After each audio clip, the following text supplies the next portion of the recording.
Good morning third year. आज second lecture के अंदर हम प्लैंक्स क्वांटम कॉन्सेप्ट और रेडिएशन लॉ के बारे में पढ़ेंगे, विकिरण नियम के बारे में पढ़ेंगे कि प्लैंक के द्वारा क्या क्वांटम सिद्धांत दिया गया। इससे पहले के लेक्चर में हमने क्वांटम कॉन्सेप्ट पढ़ा था, ब्लैक बॉडी के बारे में पढ़ा, ब्लैक बॉडी एमिशन स्पेक्ट्रा के बारे में पढ़ा। ब्लैक बॉडी एमिशन स्पेक्ट्रा को क्लासिकली किस प्रकार से वीन्स और रिले के द्वारा नियम दिए गए एक्सप्लेन करने के लिए और किस प्रकार से वो फेल हुए। आज के लेक्चर के अंदर हम पढ़ेंगे कि प्लैंक्स के द्वारा क्या कॉन्सेप्ट दिया गया। प्लैंक्स ने सबसे पहले 1900 में एक हाइपोथेसिस दी और उस हाइपोथेसिस के अनुसार कोई भी एनर्जी रेडिएटिंग एटम है, वो एनर्जी जो रेडिएट करता है वो डिस्क्रीटली करता है, जिसे क्वांटा कहा गया। हर इंडिविजुअल क्वांटम की जो एनर्जी होगी वो उसकी फ्रीक्वेंसी के प्रोपोर्शनल होती है, यानी E is proportional to nu. Proportionality sign को हम हटा दें तो एक कांस्टेंट आ जाता है जिसे हम प्लैंक्स कांस्टेंट कहते हैं। सो दिस इज़ प्लैंक्स कांस्टेंट। और इस एनर्जी को उसने मिनिमम एनर्जी, इतनी एनर्जी को वो रेडिएट कर सकता है। इससे ज़्यादा एनर्जी यदि वो रेडिएट कर रहा है तो वो इसके इंटीग्रल मल्टीपल होगा।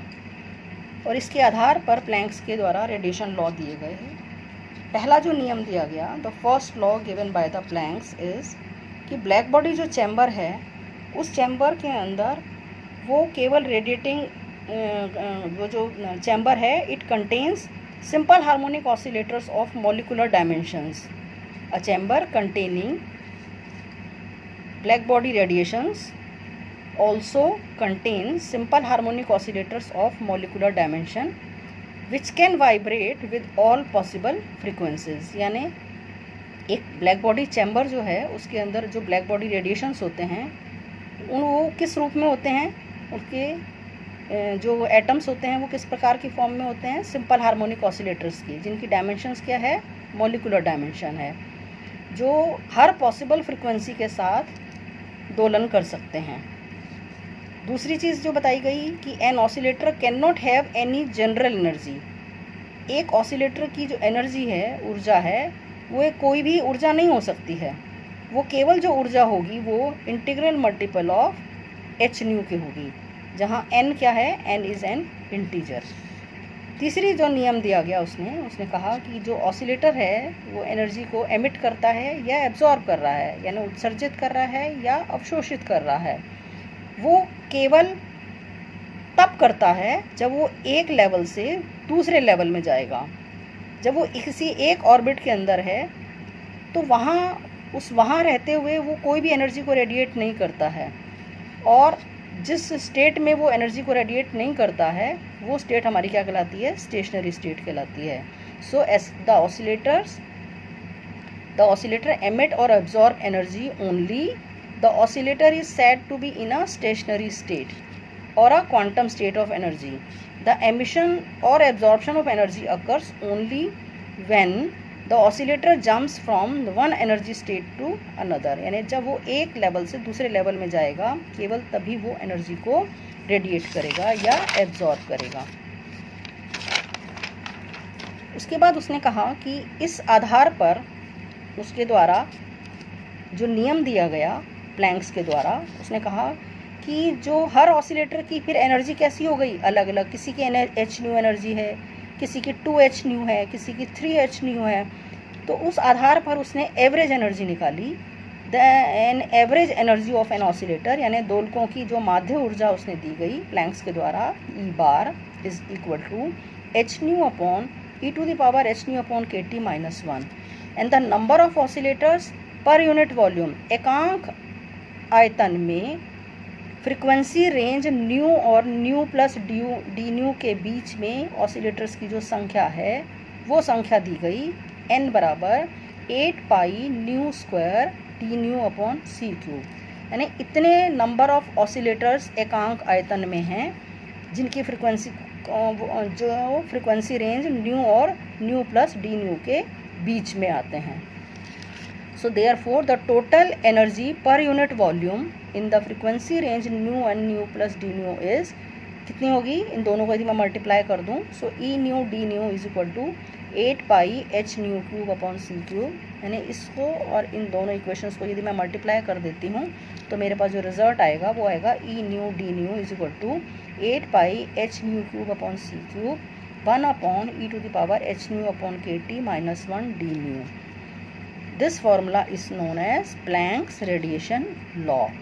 इस फॉर्मूले को यदि हम वेवलेंथ की फॉर्म में रिप्रेजेंट करना चाहें तो as we nu lambda is equal to c, so nu is equal to c upon lambda, so replace nu by lambda, so this law becomes E lambda D lambda is equal to 8 pi h c upon lambda to the power 5 1 upon e to the power h c upon lambda k T minus 1 d lambda. So this relation is called as Planck's radiation law, Planck का विकिरण नियम। Next lecture में अब इससे आगे हम पढ़ेंगे अब discussion of Planck's law, Planck के विकिरण नियम की विवेचना, कि किस प्रकार से प्लैंक्स के द्वारा ब्लैक बॉडी का एमिशन स्पेक्ट्रा एक्सप्लेन किया गया। So Planck's radiation law explains very well the experimental facts for whole range of wavelength. इनके द्वारा लो वेवलेंथ और लॉन्गर वेवलेंथ और स्मॉलर वेवलेंथ दोनों रीजन्स को एक्सप्लेन किया जा सका। यदि ऐसा हुआ तो इट मीन्स वीन्स लॉ और रिले एंड जीन्स लॉ दोनों नियमों को हम इसके द्वारा निकाल सकते हैं और ये कह सकते हैं कि Planck's radiation law is a limiting case of Wien's law and Rayleigh and Jeans law.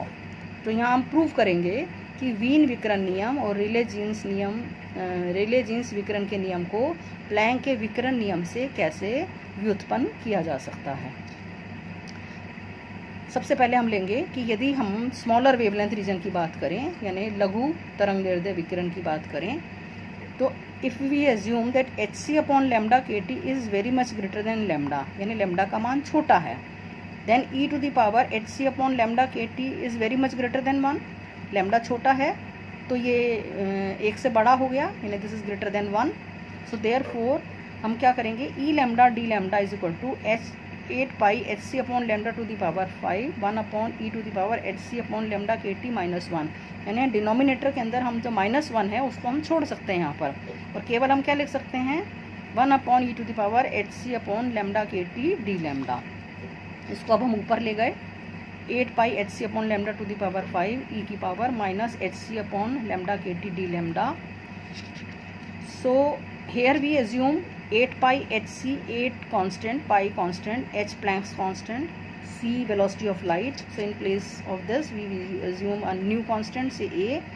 इसी प्रकार से एच सी अपॉन के, इन तीन दोनों को हम एक अलग कांस्टेंट ए की फॉर्म में लिख सकते हैं, स्मॉल ए मान लेते हैं। Then E lambda D lambda is equal to A upon lambda to the power 5 ई की power minus A upon lambda T D lambda, and this is exactly same as the Wien's radiation law. इसी प्रकार से हम explain कर सकते हैं यदि हम लॉन्गर वेवलेंथ रीजन की बात करें, if h c upon k T is less than lambda, यानी if lambda is greater than h c upon k T, then e की power h c upon lambda k T, यदि lambda आपका बड़ा है, longer wavelength region है, so this is the less than 1, एक से छोटा हो गया। We can expand the exponential form by using the binomial theorem, that e to the power x, we know that 1 plus x square upon factorial 2 up to so on, if x is very much smaller than 1, यदि x एक से बहुत ज़्यादा छोटा है तो उसका square और भी छोटा हो जाएगा। तो हम हायर टर्म्स को यहाँ पर छोड़ देते हैं, केवल फर्स्ट 2 टर्म्स को हम यहाँ पर कंसीडर करेंगे। देन e की power h c upon lambda k T is approximately equal to 1 plus h c upon lambda k T. So replacing over here 8 pi upon h c upon lambda to the power 5, Planck's जो radiation law है उसमें हम इसको expand कर देते हैं, 1 plus h c upon lambda k T minus 1 d lambda. Now -1 से 1 cancel हो गया, 8 पाई के टी अपॉन ये ऊपर चला जाएगा, लैम्डा के टी ऊपर चला गया, एक लैम्डा आपका कैंसिल हो गया, तो 8 pi K T upon lambda to the power 4 D lambda, and this is what, this is a Rayleigh Jeans law. So it means we can say that the Planck's radiation law explains the whole spectra of black body radiation. Means हम Planck's law से हमने Wien's law और Rayleigh and Jeans law दोनों law हमने prove कर दिए हैं। तो हम कह सकते हैं कि Planck's radiation law explains the whole spectra of black body. Thank you.